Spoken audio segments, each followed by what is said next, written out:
Welcome to this video on highly sensitive people who are uncomfortable with change. Do you feel anxious trying something new or eating somewhere where you have never eaten before? Do you get comfortable with your usual routine and then get uncomfortable when things begin to change? Can journeying through new environments be troubling to you? If the answer is yes, you are probably highly sensitive. This is because you have to take in everything in order to feel comfortable. Being highly sensitive makes it energy consuming to process all this new information. I know that feeling. Whether it be a good new experience like releasing an album or a bad new experience like being betrayed by a friend, it takes highly sensitive people more time to process the experience. This is because they process these experiences so deeply.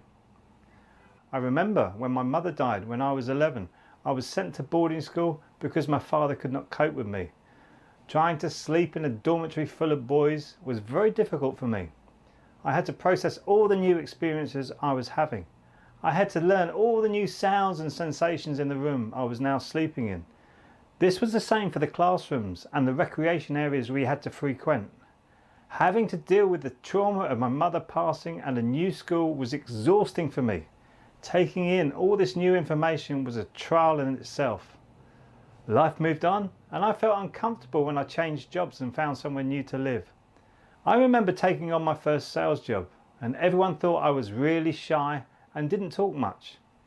It was true that I didn't talk much because I was processing new environments and experiences constantly. I was natural when speaking to potential customers, which made me authentic and good at the work. I was genuinely interested in their business and wanted the advertising to work for them.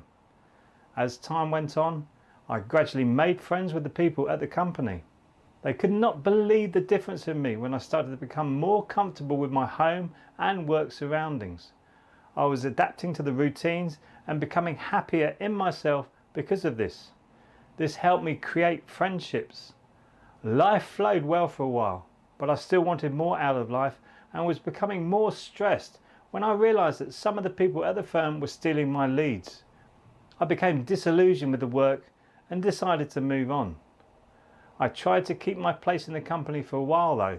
I had put many dots together to highlight the stealing of my leads and explained my case to the manager. It felt like my points were falling on deaf ears. This is also a common experience for highly sensitive people. We feel we're not being listened to or appreciated. When the frustration became so great, that is when I decided to leave. The stress was becoming too much for me to cope with and I was starting to resent working for the company.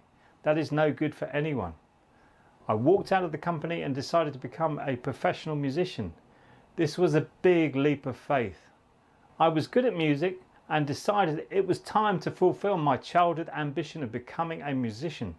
I started to audition and picked up small paying work very quickly. I decided to take myself off to bass guitar college and learn the instrument properly. This was difficult for me as I not only had to learn new scales and riffs, I was also mixing with new people. It was a little easier because many of the musicians I was meeting were highly sensitive also. As I went on, I became more and more confident with music. I also became more resilient to change. I was learning to meditate when we improvised with the music on stage, and I was learning to just go with the flow of life. When things were a little tricky, I had to act quickly to fix the situation.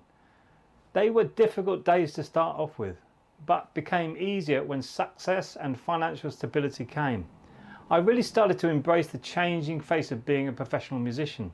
I had so much dead time where I could really process all the experiences I had. With music trends changing and new technology coming into the production of music, I was not happy with the new changes. It took me a while to adapt to these changes. I did finally embrace the new technology, but music did lose some of its magic when this happened. Vinyl was far better quality than tapes. Tapes were better quality than CDs, arguably. CDs are better quality than MP3s. The quality of music production was waning and so was the rock music scene. I could see the end of my career coming, but was so resistant to this. I had always introduced myself as, "Hi, I'm Peter and I'm a professional musician." This was a label I did not want to give up easily. It was the release of my album Anahata Earth Echoes that made me make the transition from musician to meditation coach and Qigong instructor. On the day of the release, I found many websites offering the album for free. I also found ringtones being given away for free on some websites with my music. On top of that, I was in bands who were more concerned with the image than the music. I started to think, what is the point of all of this? I could see no way of making a living from what was happening to me and decided to change my path. This was still really hard for me to do. I had been training with Qigong while still a musician. I was always into the mind, body, spirit arena after having out-of-body experiences. Around this time, my teacher asked me to go and teach at an elderly community centre. I had no contact with elderly people at this time in my life and felt intimidated by this. I bit the bullet and went for it. I stuck to my training and it worked out really well. From a small start, more and more people were taking the class and I was seeing some amazing results. This is what inspired me to become a professional meditation coach and Qigong instructor. I had just moved from one hard profession to another, but it was the people I had helped with my practice that inspired me to keep going with this. My training as a meditation coach and Qigong instructor has made it so much easier for me personally to deal with change now. If you want help with dealing with your highly sensitive nature, I run an online coaching course called The Dream Method. To see the free webinar, all you have to do is click the link below and this will take you to the webinar. If you want to go further with me with this, it is self-explanatory what to do at the end of the webinar. I look forward to seeing you in the next video. Until then, be well and keep shining.